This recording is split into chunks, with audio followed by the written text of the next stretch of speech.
Ca oameni suntem interesați, dar și preocupați de viitor și de sfârșitul lumii. Întotdeauna am fost.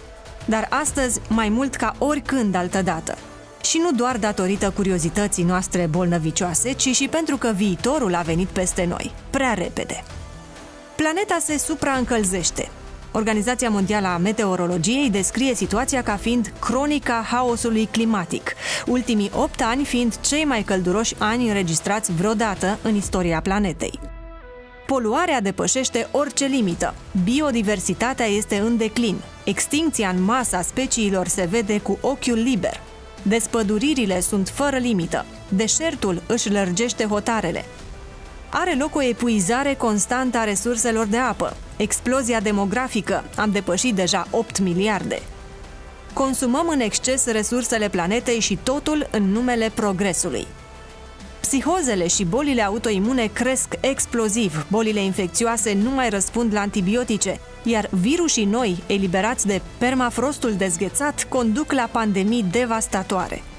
Crizele alimentare și inflația fac parte din decor.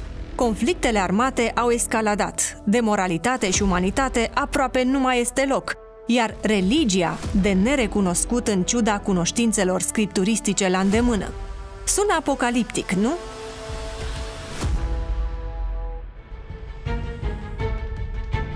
Ultimele 2 decenii cinematografice au adus pe scenă o serie de filme apocaliptice, inspirate de profețiile incașe sau de dezastrele naturale generalizate.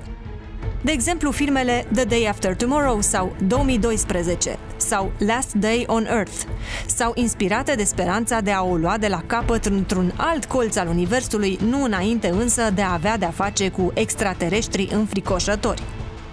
Unele dintre ele exprimă speranță, dar cele mai multe sunt de un pesimism descurajator. De unde această efervescență cinematografică cu privire la finalul istoriei Pământului în toate formele imaginației regizorilor hollywoodieni și nu numai? Să fie vorba de o teamă psihotică față de un viitor necunoscut sau doar o parodiere a unei așteptări utopice? Surprinde din ce în ce mai mult o căutare a viitorului în descifrarea înscriselor religiilor antice egiptene și incașe, în scrierile sacre indiene și mesopotamiene, în numerologie și în astre, în zodiac și lumea spiritelor, dar prea puțin încercăm să urmărim firul istoric și viitorul în ceea ce a fost cunoscută ca fiind cea mai de încredere scriere a lumii, Biblia. Un studiu făcut cu mai mulți ani în urmă cu privire la acuratețea împlinirii diverselor predicții ale profețiilor ale catrenelor lui Nostradamus sau ale altor declarații cu privire la viitor au avut un grad de împlinire de aproximativ 3%. Statistic, aceasta se încadrează în marja de eroare sau împlinirea lor poate fi catalogată ca întâmplare sau hazard. Aceasta înseamnă că oricare dintre noi are șansa ca din 100 de predicții făcute, 3 dintre ele să se împlinească.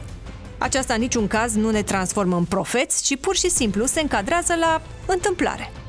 Studiul a mers mai departe cu analiza profețiilor biblice. Rezultatul? Acuratețea împlinirii profețiilor biblice este de 100%.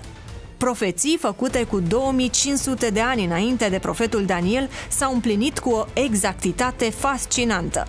Mai bine de 300 de profeții ale Vechiului Testament cu privire la nașterea și viața pământeană a lui Hristos s-au împlinit toate fără nicio excepție.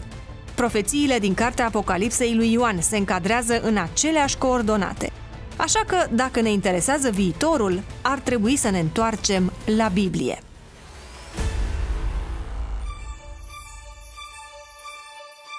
Ucenicii lui Hristos, preocupați ca și noi de viitor, l-au întrebat într-o ocazie pe maestrul lor: „Spune-ne, care va fi semnul sfârșitului?” Iisus Hristos le-a oferit un răspuns cuprinzător, clar și pe mai multe coordonate, dar în același timp le-a și îndreptat mintea spre ceva mai înalt. Poate ar fi bine să afli perspectiva sa urgent. Scenariile hollywoodiene pălesc în fața perspectivei inimaginabile și totodată plină de speranță a Bibliei. Urmărește răspunsul său în materialul Opinia Production Top 7 lucruri din Biblie despre sfârșitul lumii.